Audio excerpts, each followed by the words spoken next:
a flute prodigy who's currently studying at the Royal Birmingham Conservatoire. And Bonnie, who is a famous accompanist and also a piano extraordinaire.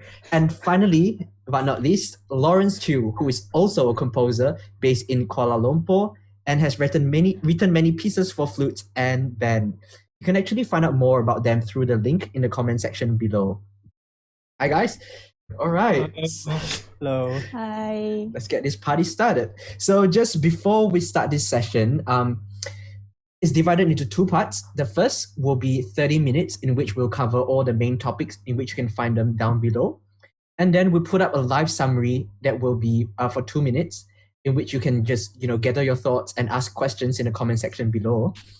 And then we'll come back for part 2 in which we'll answer all your questions and commonly asked questions that, band students usually faced. All right, so without further ado, let's get this session started. So I think before anyone starts playing a flute, the first thing that comes to mind is actually posture. How should I sit? How should I stand? And how should I hold a flute? All right, so Japheth, do you want to start with that? Oh yeah, sure. So I think we can start with holding the flute. It's the problem with flute players is that we don't notice it quite early on when we start playing the flute, and we start having postures that all that squeezing and lots of tension, and that usually causes problem much later in their career or just playing live. Yeah. So I have this 5-step demonstration that I do with all my students just to have everything set up to have an more open space. What we will usually notice is that students tend to pull their left hand across their chest. And that usually closes everything here. So we're trying to keep an open space. So maybe if you guys want to do it with me, it'll be more fun, I guess. Yeah. So the first step is that you look down. So when you're standing up, you look directly at the G sharp key. So this is the G sharp key. Just look directly down in front of you. Don't move it anywhere, right in front of you. Then the second step is you lift it to your mouth level where you're about to play. So you do not move anything, it's still directly in front of you. Then the third step, you push your right hand out without moving the left hand. So it's just rotating. So you're pushing your right hand out until your flute comes to your face. Then fourth step is you move your face to the left. You just look left, where you meet the flute. It should be about there. And the fifth step, if you are standing up, you notice that, sorry, I'll just show my legs, which is here. Never mind, you can't see my legs. But you would not be at the angle where you expect. It's because you'll be looking over there. So the fifth step is to turn your left leg to where you're looking at in that direction. So it kind of shows penguin feet kind of thing. Yep. So by doing this, after I do all that 5 steps, you notice that there's quite a lot of space, and that's what we're looking for. So we don't have any cramped up space. It's just that. Yep. And this also, why we do this is that you will hold the flute by having opposing forces, one pushing towards your face and one pushing away from it. So that you can hold the flute, it's more stable like that, so you can actually hold the flute without any fingers. The fingers are free to run on the flute. Yep. And then after that, yeah, sorry. Do you want to just summarize it again in 5 steps? Step 1, 2, 3. Sure. Yeah. Sorry. Yeah, that was confusing. So, step 1, you look directly down at the G sharp key. Second step, bring it up to your mouth level. Third step, push your right hand outwards until the flute is just beside you. Fourth step, look at the flute. And fifth step, you turn your left leg towards whichever direction you're looking at. So I think the most important thing for this is that you bring the flute towards you instead of trying to reach for the flute. And the thing that I noticed among students is that they usually have the flute somewhere there and they try to reach for it. And that's what we're trying to avoid, creating all this unnecessary tension. Because the flute is a very light instrument, so we can actually just bring it to us. Yep. Yeah. So that kind of sitting position, usually you're talking about in an orchestral context. About in a band setting, Bonnie, what do you think? Okay, so for band setting, right? Band actually there's a lot of flautists, like way more, way too many. So usually we don't have space in like such a small room. So what we aim to do is actually have to aim to have more like safe space for yourself. So normally band for sitting, right? We tend to, can you see my chair? Okay, so you turn a bit 30 degrees to the right, and you sit half of the chair, and then I cannot see.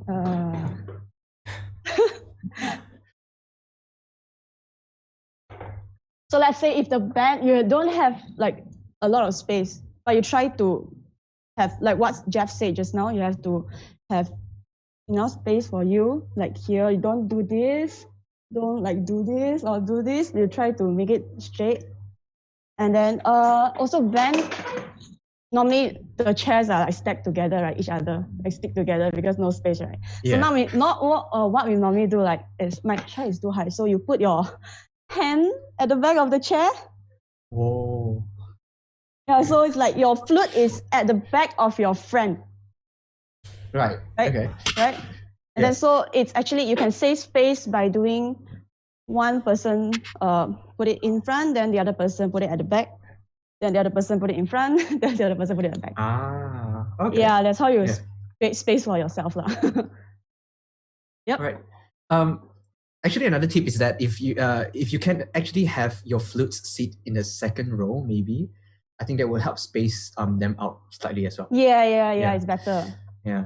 All right, so we're talking about orchestral seating position, and then in band, I think the same concept applies in having, not compromise this space over here. What about for marching bands, Lawrence? For marching band, yeah, when you are marching, we are often asked to hold the flute like straight body, and then the flute has to be like 90 degrees. So so it's a bit hard if you do the normal posture like this. Yeah. If you do this, your head direction and your body is different direction. So for marching band, you have to look in front, and then your flute have to be like this, and then so we are there is no choice. So you cannot have a perfect posture. Yeah. So what we can do is we still make the flute come to us, so we don't go to the flute. So we still do this. So, and then try to keep yourself open and not squeezing like this. Okay. Not slouch. And don't do like. I know some of the coaches ask us to like.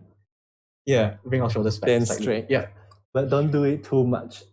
Okay. If you do this, you are squeezing here, and then so still have to be a bit relaxed. Yeah. So keep everything open and relaxed, and then don't go to the flute. Let the flute come to you. Yeah. So like never. I think the key word over here is openness and. Not flexibility, but relaxed posture and just openness generally to create more space. Even though, ironically, I think in a band there's not much space, but you're still trying to create space like within yourself. If that makes sense. Yeah. And just one more thing to point out. I just realized I just remembered that quite a lot of students I've seen, they have very interesting left and right legs. So they like to hook their leg under the chair and all that. I think what we're trying to do is keep it more as grounded as possible. So by doing that, it kind of upsets the posture. So you see that's not balanced. It kind of upsets the whole balance that you are trying so hard to achieve. You're already trying to make everything stable. Then you just decide, oh no, I'll make it difficult for myself. All these things. So I think just keep both legs on the floor, flat and grounded. That's the keyword. Yeah. All right. So now that we're able to know how to take hold of flute and how to sit and how to stand, I think naturally our students will be excited to want to make the first sound on the flute. But then you realize that there are many things to take into consideration, like breathing, embouchure, and tone. So that's our next main topic over here.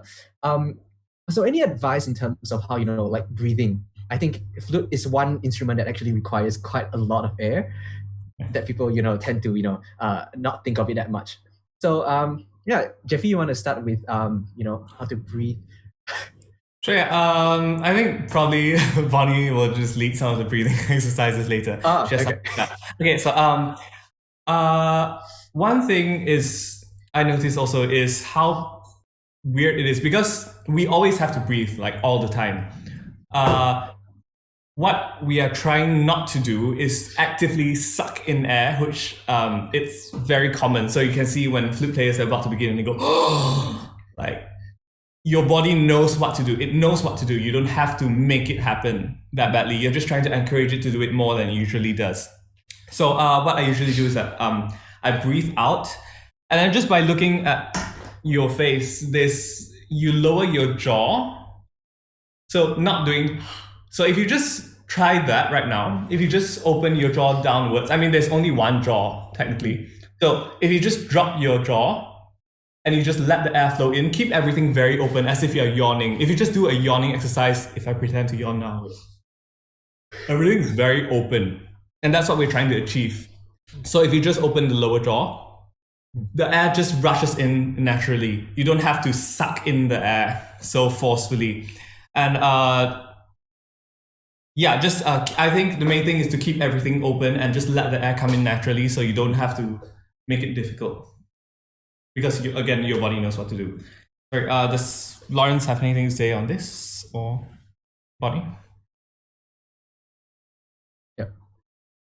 Bonnie has an interesting exercise. Or Lawrence has one? And then another thing is a lot of us breathe here too much.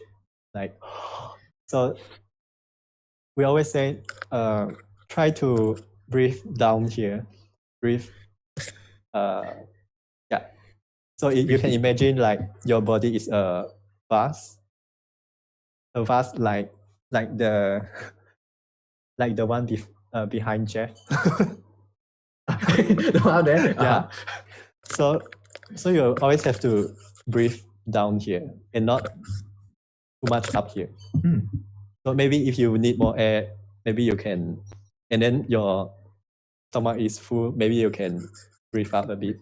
But yeah. What, Bonnie? Oh, yeah, sorry. Yeah. Okay, to show you guys like how the lungs work, right, when you breathe, right, I'm going to share screen. Hold on, just very fast. So this is your lung. So you see the lung is expanding. The respiratory when you system breathe moves in. air through the nose, larynx, trachea, and bronchus. Okay, let me stop. So right, because when Jeff and Lawrence just now said when you breathe in, you have to be open and stuff, right? So one thing to check whether are you breathing correctly or not. So you breathe in, when you breathe in now. If your neck and your shoulder, you feel like you are growing taller, and then when you exhale, you're getting like shorter, it means you are breathing wrongly, okay? So when you breathe, to have the correct breathing, you have to expand your body when you breathe in, inhale, and then your neck and your shoulder shouldn't move. Okay? So when you breathe correctly, actually your side and the back of your back will be expanding also. So keep in mind this, and then I have one exercise. So when you inhale using your mouth, you inhale 3 counts, you hold it for 3 counts, and then you exhale using your mouth for 4 counts. Okay, we do it together. So inhale, 1, 2, 3. Hold, 2, 3. Out, 2, 3. For one more time. 2, 3. Hold, 2, 3, and out. 2, 3, 4. So when you do this exercise, right, you have to observe like your body, how your body does like when you are doing this exercise. Actually, you can just improvise. You can improvise, and you can maybe inhale 4, hold 4, and then out 5. Up to you. Yeah. So it's about having. Would you recommend mindfulness, conscious, yes. Yeah. All right. So So the tips is just to summarize: is to lower your jaw. Allow just the air to come in, and then, like Lauren said, having a like a vast shape, and also conscious breathing, like Bonnie said. All right. So that now that we're able to breathe, Jeff, do you want to lead the conversation in terms of what is embouchure and how do people have a proper embouchure on the flute? I think one of the common misconceptions is that we have to have a specific embouchure for certain notes. For example, I remember lots of students just asking, how do you play, what's the embouchure that you need for a high note, for the high G, or like for the low C? What do you have to do with your lips? I think that's a very weird question, because playing the flute is a bit more like, it's like language, it's like speaking. So you don't really think about how you're supposed to speak, like how do I pronounce each thing. I don't think about all these physicalities, what my lips are doing. I just say it and the lips follow. So it's more like a reflex action. It just follows what you're trying to do, to what sound you're trying to make. So I think it's the same with the flute. So, sorry, what was the question again? So like for a starting out student, how would you get them to try to find what embouchure works for them? Yeah, so with that, I think just understanding where each note is and just having, how do I say it? Let me just think about this. So if I'm just playing a low note, so what you're trying to focus on is your air stream. So where each note is, you don't have to say, okay, this is the low note. It has to be, I have to look down. There's no such thing. I think just playing around with the air, just understanding how much air you need for each note. So usually I would do just breath exercises. So I don't think about this at all, just breath attacks. So just, and then focus on the air, and your lips will just know what to do itself. I think that's just the more general way of looking at it. Yeah, so just focus on your air, and then the lips will follow. I think that's a good point. So basically just taking it more naturally. But then, but at the same time, I think there's a commonly faced problem by students everywhere. So one of the common issues is actually there is a challenge of playing the lower register as well as the higher register, right? So Lawrence, can you let us know a bit as to why the lower notes and the higher register is more difficult to play for students? Okay.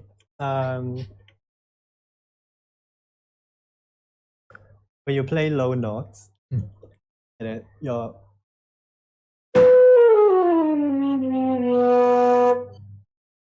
so I think here from G upward is still fine, but below G is the problem. Yeah, for most people. It's because your air have to travel here and then.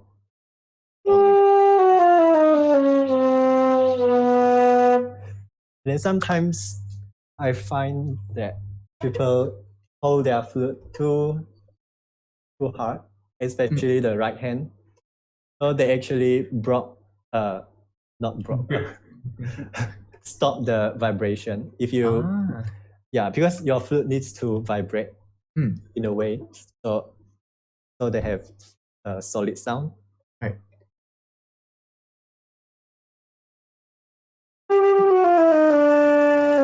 And then when you reach like D and then below, it's even more harder because your air has to travel up to here of the whole flute. Yeah. So and then if you hold it too tight, so you stop the vibration, and then the air the vibration stop here, and then your flute doesn't vibrate to their full potential. Yeah. So basically, not to grip too hard to prevent the resonance of the flute, right? Okay, so that would be the lower register. What about Bonnie? What do you think of the higher register? I think some people said it's easier to play. It's easier to make a sound, but is it more difficult to control? What are your thoughts on that? Commonly habit that people usually do is when you go higher, you tense your embouchure, you tighten it, and then so it makes your tone becomes very thin, and also your intonation will go higher, sharper. Yeah. So when I have one exercise to do the higher register one, it's called undertones. Okay, undertone. Yeah. It can be used starting from high D. All right. So this D, right? The normal high D, there's two undertones. So you play downward. Wait, only one. Wait, sorry. For D, it's just one. Oh, sorry. Only one. So when you play undertone, you have to play slowly, and then you slowly increase your air speed, and then observe what you change. Yeah, you have to be very consciously when you practice. It's not just practicing blindly, just repetition every time, you know. You have to observe what you do every time. Then after that, you can to find the position of each note. So undertone for D is only one. If you go E, there's two.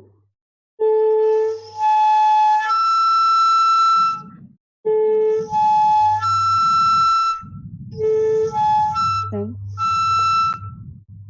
this is the practice. So yeah, Jeffy, you want to add some? Oh, sorry, no. What I just noticed from just trying that out just now is that what we are trying to do is keep everything relaxed, because when we are playing undertones, we don't have that expectation of trying to hit a very high note. We just know that it's going to be low, so everything's very relaxed. And what we are trying to do is to transfer that relaxed state that you are playing the undertones into the original note itself. So basically, it's just keeping everything relaxed and just understanding the air and how much air you need, so you don't have to force it. Yes, exactly. So like contrary to popular belief is that when you reach higher, you need more tension, more like squeeze harder. It's actually not like that. Yeah. So this is a myth debunked. All right, let's talk about the third main topic that we have today, which is articulation. So just as we're able to play a sound now, what exactly is articulation that we always hear from band directors, from seniors? What is articulation? Jeffy, you want to get started on letting us know what it actually is? Sure. Coming for this topic, I have this quote to share from Josh Batty from the Sydney Symphony Orchestra. He came and gave us a masterclass before, and he said something that just completely blew my mind, because to me that made a lot of sense. So he said, sound is just vowels and articulation is just consonants. So without vowels, so without the sound, consonants are just clucking noises. So if you think about it, all the sound that we're making, all that resonance is all coming from the vowels in the words that we are saying.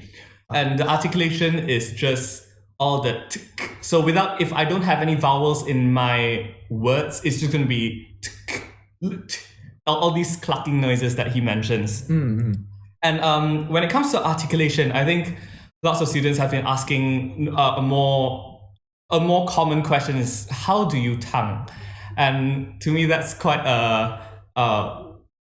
I wouldn't say it's wrong. It's just tonguing is part of articulation. It's one kind of articulation, but you can actually articulate without using any tongue at all. So you can keep it really short, but just by using breath attacks. So like what I demonstrated just now, all that breath attack, just to start, keep it short, all that. You can just keep it really short with just breath attacks, and it sounds just as articulated. Then after that, you only add the tongue. So sorry, does anybody else want to continue from there? Lawrence, what are your perspective on that? So tonguing is just like the cherry on the cake. So it's like a final touch. So the more important thing is the first your air, and then the vowels, and then tonguing is just like you make it even more clearer. Yeah. So it's like the final touch. So it's just like a tidying machine. So everything you have already set up before using your air, you just have to add the tongue at the very last bit just to make it cleaner. Bonnie, what about you? As in, what's your experience with articulation?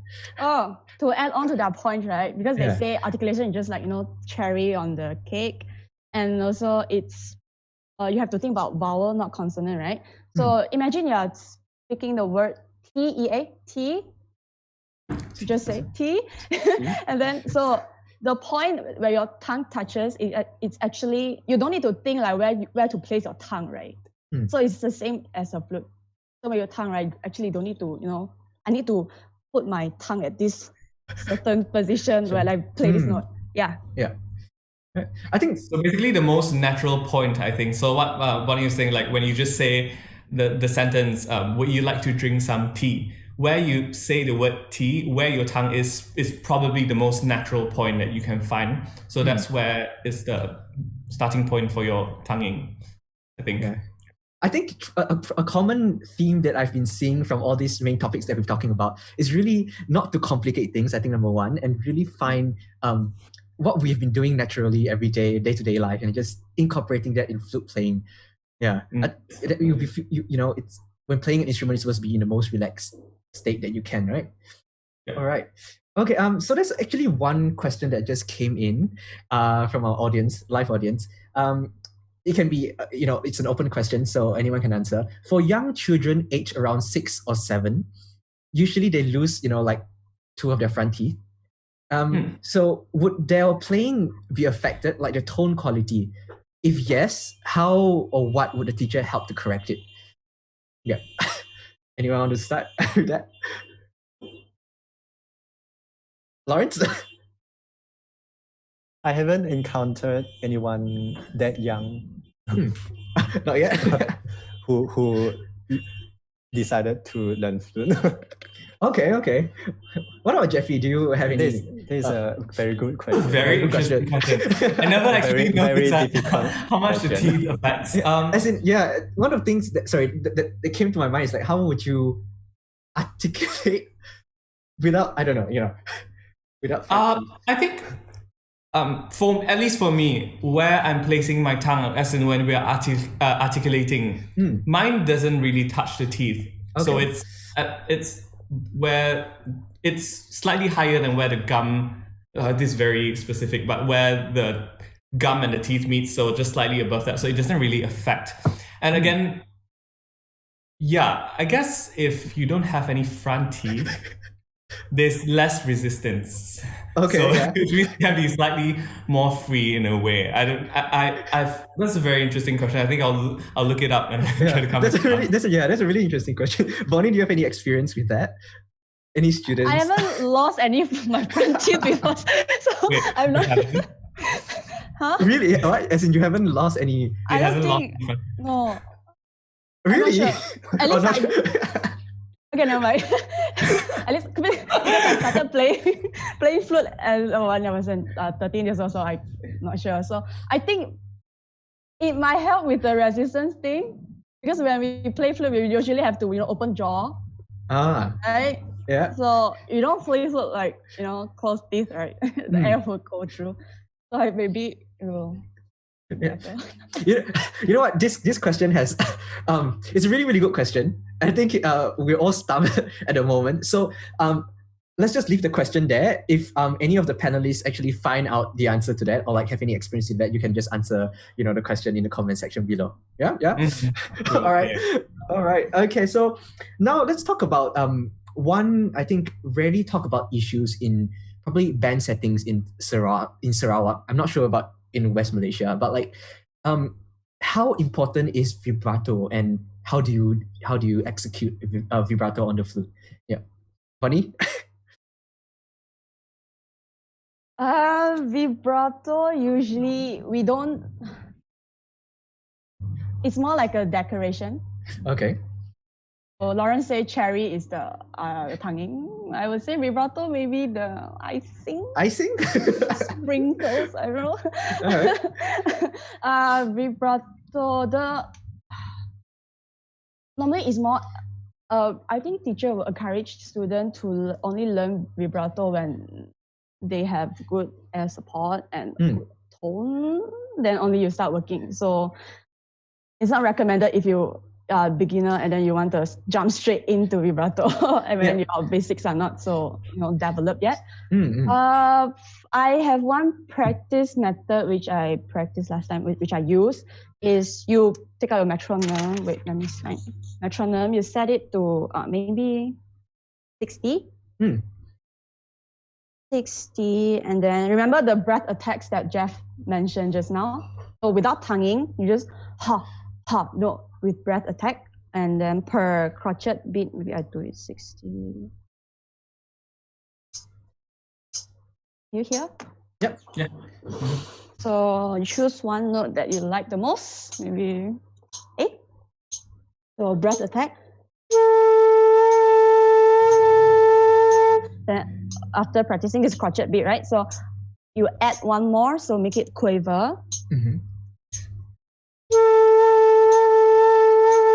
After that, you add the third note, so triplet. Then after you add on more and more, so semi-quaver and then add on more and more. So this method, there's also another other methods to practice, which we will include. We'll attach a link in YouTube. I mean, the YouTube link after the, right? Is it? After? No, it will be uploaded right now, actually. Oh, yeah. So okay. the link, yeah. Yeah, it's by Emily Bynum from RCO. RCO, yep. Yeah, Royal Concertable Orchestra. That's true. Yeah. So I would say use vibrato as needed. Don't overdo it. It's not like you don't vibrate at every single note as you play along. And definitely watch and listen more to how professional flutists play. I think that will help guide understand or even opera singers when it's a good time to apply vibrato and also different you have different vibrato speed. It's not fixed vibrato speed, so when you play slow song you don't do like that kind but vibrato, so you have to adjust accordingly. I think for vibrato you should be able to practice many different variations. So fast and small, or slow and wide, or anything in between, and always vary it as you play. Because it's like when when Bonnie said the sprinkle on a cake. Yeah. It's like you have 10 cakes with the exact same sprinkles, no variations. It's a bit boring.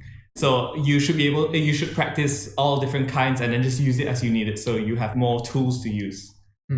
It's definitely a technique that it's worth exploring, I think, even in a band setting. So do it sparingly and probably with the guidance of your senior or your band director, or if someone else can help you with even the three of them here. Their social media links are just right down below. So if you really need help, you can just find them for lessons and stuff. All right. So that is actually the end of the first session. While time really flies. So we'll have a short break, and the summary will be uploaded in just a bit. Go through the summary, and if you have any other questions that you want to ask, just leave them in the comment section below, and we'll try our best to answer them. Otherwise, we have even more frequently asked questions, and the panelists will try to address them just right after the summary. All right. All right. See you guys in a bit. Bye.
All right, welcome back, everyone. Where we this session will be answering some of the commonly asked questions by especially band students. So the first frequently asked question is, why is the middle and high C sharp always sharp? Yeah, Lawrence, do you want to give us an insight as to why this is the case? Because the flute is designed this way. Designed this way, okay. And when you play the C sharp note, it's very open. Like you open all the fingers, and then the air travels up to this point, and then they escape. Ah. Yeah. So you're actually blowing into a very quite a short tube. So, and then I think some common things that beginners do when they descending from D to C, D to C sharp again. They go sharp because when you play D, you're pressing almost all the key. This key is open, but it's a very rather small hole, so the air escapes a little bit here, but your air has to go down here actually. So when you suddenly go down to C sharp, and you are using same amount of air and embouchure and the lips placements, and you will go sharp. So you have to adjust your airspeed and maybe the amount of air you are applying, or the lips, or the vowels. So when you say the effects, as in when you say adjust, what kind of adjustments should they be making to make the C sharp more in tune? One thing is slow down your air a little bit. But you need to adjust multiple things. Maybe for different people is a bit different because we have different lips. And then something like that. And it depends on what dynamics you are playing. There is also another thing, another whole topic. Is we can go into that for like few hours, right? Yeah. All right. So thank you for that. Just before we move into the next question, in relation to our last main topic, which was vibrato, we had a question that just came in as well. So it's open to all of you as well. Would it be correct to say that a tongue roller, I think that probably means someone who can roll their tongue, can do a better vibrato than a non-tongue roller? I mean, in terms of effectiveness, what do you think? No? I don't think so. Yeah, it's nothing to do with the tongue. It's more of your air moving anyway. So, so okay. In simple terms, basically, it's just an interference of the air, but not done through with a tongue. Yeah. Right? Yeah. So just so that we can link that together, what happens when you roll your tongue and play the flute? What kind of effect do you get? The flutter tongue. Flutter tongue. Bonnie, do you want to demonstrate a bit? I can demonstrate the flutter tongue, and Jeff can demonstrate the throat. Throat, flutter tongue. Yeah. Sorry, just to stop you there. This is you can actually find this on Princess Piccolo's Facebook page. Yeah. There's a recent short class on that. We'll put the link to Princess Piccolo's Facebook and Instagram just down below. Check that out on how to do this technique. Yeah. Yeah. So flutter tongue, you just rolling your tongue while playing your flute. So sorry. Okay.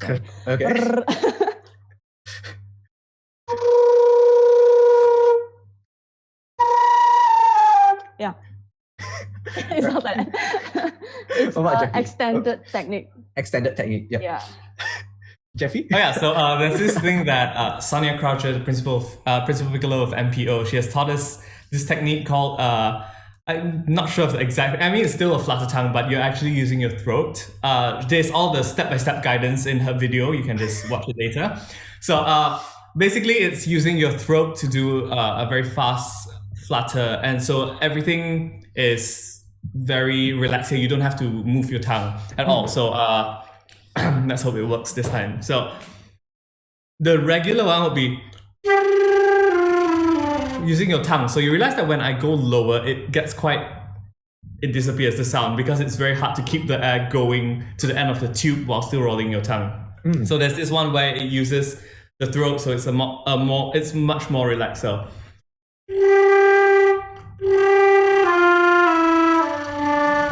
oh my gosh, wait. So you can still flutter all the low notes and all the very high notes while keeping the air very stable. Yeah, so I'm not sure if it was obvious through the computers. I'm still working on it. It's a work in progress. Oh, you can hear it quite clearly. Yeah, so that's really good. All right, so let's move on to the next commonly asked question. So most of the time, I think band students play the repertoire. Actually, allows them to play in the middle register and slightly, in the third octave. But then they encounter the common problem of playing intervals. So jumping from octaves and different notes, like with certain intervals apart. So they tend to crack sometimes, or not being able to hit the note with a good tone.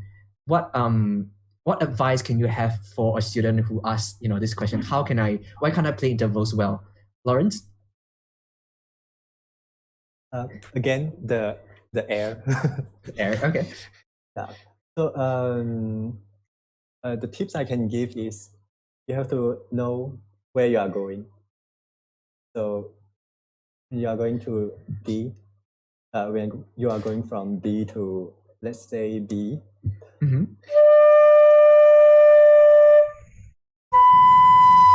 So you have to know all the placement for B and D. You know where is B, you know where you want to go, and then you don't overdo it, don't overblow it.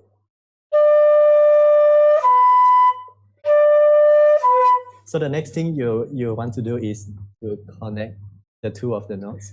So maybe you can find a middle point. Maybe from B to B, middle is like F sharp or G. So you remember how you play G, and then you try to keep your lips the same, more or less, so you don't change too much. So some of the problem is that we change too much when we change in the intervals. Mm-hmm. And then B is very far, and then it's yeah. So you have to know where you are going, so you adjust accordingly, and then you find the middle point.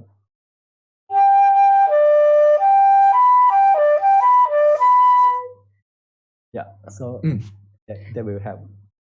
So air and adjusting and basically knowing how each note is supposed to feel and sound and connect them together is the tip that you essentially bringing across, right? I'm sure Jeffy has something else to add on that one.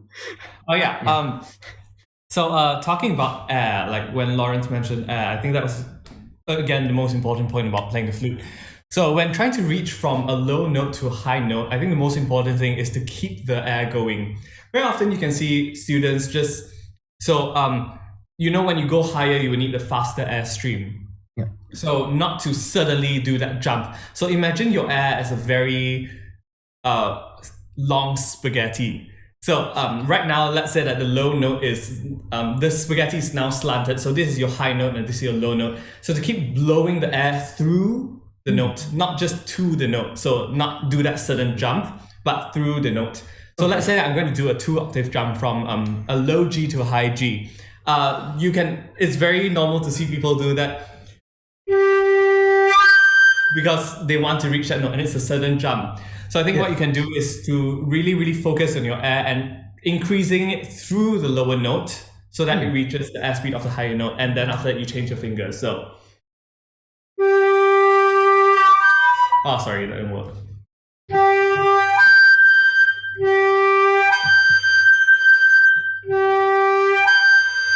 So I'm already pushing the air through the lower note, and it just pops when I just change my finger. Yep. Yeah. So basically you're kind of using the lower note as a launching pad in a way. Yeah, so just imagine the lower note as like a trampoline. You have to jump down before you can even launch yourself up. So that preparation, that going down, and then after that you lift yourself up into the higher note. So keeping the air going the whole time. I hope those tips actually help students to play interval well. Yeah. All right, let's move on to another. I think we have time for one last question. We've been getting 2 questions on the same issue. So all of you here play flute, right? But I'm sure you also have experience with playing the piccolo. Yeah. So they're not exactly the same instrument. So I'm sure there are differences, when you try to, double on an instrument or we change from a flute to a piccolo. So the question is from our audience today, how do you maintain a good intonation when playing the piccolo? And is the embouchure the same? Yeah. Bonnie, maybe? How to maintain good intonation on the piccolo, right? Okay, so piccolo is very small. It's like half size of the flute. Right, so when it becomes smaller, when the instrument is smaller, so it's harder to control. So your airstream have to be very focused, and you use lesser air compared to flute. So that's why when you play piccolo, right, the intonation, like whatever small adjustment you make, it will affect a lot on the piccolo. That's why piccolo is usually harder to tune. Like intonation is way harder. So I think most importantly, you have to know exactly, because every piccolo is different. So maybe for some piccolo, the middle register is like sharper, or some piccolo is actually lower. So you have to know like exactly how each note of your piccolo sits, like where does the note naturally sit with when you play, to check on your tuner lah. So you have to know it very well. So it comes down to practice as well. Yes, of course. Yeah. And, yeah. Oh, sorry. Yeah, go on. No, sorry, go on. I think that's all. That's all? Okay, yeah. Sorry, that question just now about the airstream, I think it's the same thing with piccolo. So just keeping the air very consistent. It's just that everything is now from a big scale, so now it's a much smaller scale instrument. So just keep the air going, and again, understanding how all the intervals work will help with the intonation. Like Bonnie said, with different piccolos, everything's different. So I don't think I've tried 2 piccolos with the exact same intonation. Like every note is different. It can be complete opposites. Like mine is very flat on the top and very sharp on the bottom. It can be complete opposites for other piccolos. So I can't exactly tell you what it should be like, because it's all individual and it's all different. Yeah, I mean, the piccolo when students usually start taking a piccolo, they think it's quite a scary instrument, because usually you only have 1 to 2 in a whole band, and your sound can be easily heard through, like a piercing sound being heard through the whole band, right? So I think another question that students usually ask, and this question can be directed to Lawrence, what is the role of a piccolo in a band setting, and how would you blend into the the band or the orchestra even? Any tips and tricks as to how work with the intonation, or even try to create a sound that blends in with the band? Difficult question. It's very difficult. Playing the piccolo is difficult. Yeah. I think in band and orchestra is the same. You always have to listen. Okay. Listen. So always listen to other people, and then and try to blend into them. Like if you are listen, what you want to listen is maybe you can find someone that has the same melody with you, or the same notes, and then try to blend in with them. Either in orchestra and in band is more or less the same. But orchestra, maybe you have more solos. So you are maybe more naked, I would say. So that is scary. Yeah, that's true. But what Jasmine just now, when he pointed out, you only have one or two in the whole orchestra, and then you're on top of everybody. All of that sound like advantages, actually. They don't really sound like a bad thing. Like, you're the best.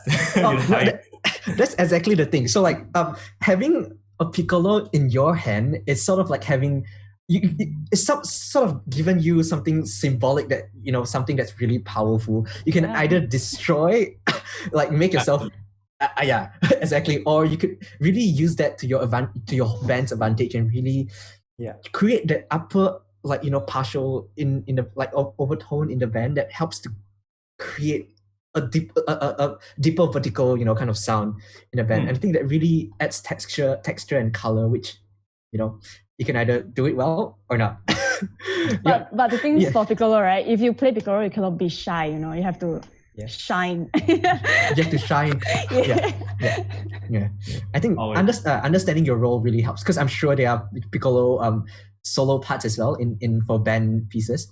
So understanding where you lie and when you stand out, or just like playing any instrument, I think it's very difficult to try to blend in with the piccolo, because you almost always stand out. They don't usually write piccolo parts where you blend in. I mean, the role of the piccolo is to shine. So again, I think practicing it very well and then really having a regular schedule. So another thing is switching from flute to piccolo, to have it practiced so well that you can just switch over and have everything set up already, and understanding the piccolo tendencies and all that. It's very useful. And then once you have it, once you know it, you can always use it to your advantage and always be the best. Oh yeah, you have to know find out the alternative fingering for piccolo as well, to helps you to blend even more, like intonation wise. Yeah. Again, that's a whole different topic, like a whole topic that we can go into. So leave your comments below if you want to ask them, or just social media, their social media links. All right, I think we actually. No, okay. We got one more question. Let's see whether we can answer that quickly. Do you prefer French flute school or Germany flute school? Yeah, I anyone wants to has an opinion on that? What are the differences between the two schools? Not too sure. Sorry, can't really help with that one. I only know about the French articulation, where you have the tongue out when you start the note. That's the French tonguing. I mean, but other than that, I don't really know much difference between the French and German schools. I mean, again, they're all it's all the playing now is all worldwide. We have a blend. We have a mix of everything from around. So it's a bit difficult to decide exactly which school you want, because I don't think it quite works that way. Does anyone else have any experience with this? No? All right. Okay, so with that, I mean, if just keep your questions coming. If you have any more questions, definitely leave them in the comment section below. Unfortunately, we can't continue this session much longer, because we have something exciting happening at 8:30 p.m. today. So there is another webinar session. That is an exclusive webinar by the Bentley Music Academy. It's Kevin Field in conversation with Gareth Davies, who is the principal flutist of the London Symphony Orchestra. So if you haven't sent in your email to have a code to go into the Zoom session, please do it ASAP. All right. So I think all of us will be there watching the next session. So we'll see you there. Otherwise, thank you so much, Japheth, Bonnie, and Lawrence, for tuning in today. I hope this session has actually helped most of you out there who is finding difficulties with playing the flute, and how it can take you to the next level. And if you like what we've been doing, please make sure to give us a thumbs up, and follow us as well as all the panelists here today. The social media links are just right down below. And let us know how we can improve and what kind of other activities you would like to see in the future. And one of the potential activity that we might have is to actually have a double read back to basics session, because we don't have that yet, right, at the moment. So if you really, really want that, let us know in the comment section below, and we try to make that happen. All right. Finally, just to make sure that you have everything intact, you can always watch back all of our back to basic videos. They're in the live tab under our Facebook. And happy learning. All right, we'll see you in our next series, which will be coming up soon. Insider's Spotlight, and we'll let you know more soon what that is actually about. Stay excited, stay healthy, and stay home. Bye-bye. Bye. Bye. Bye.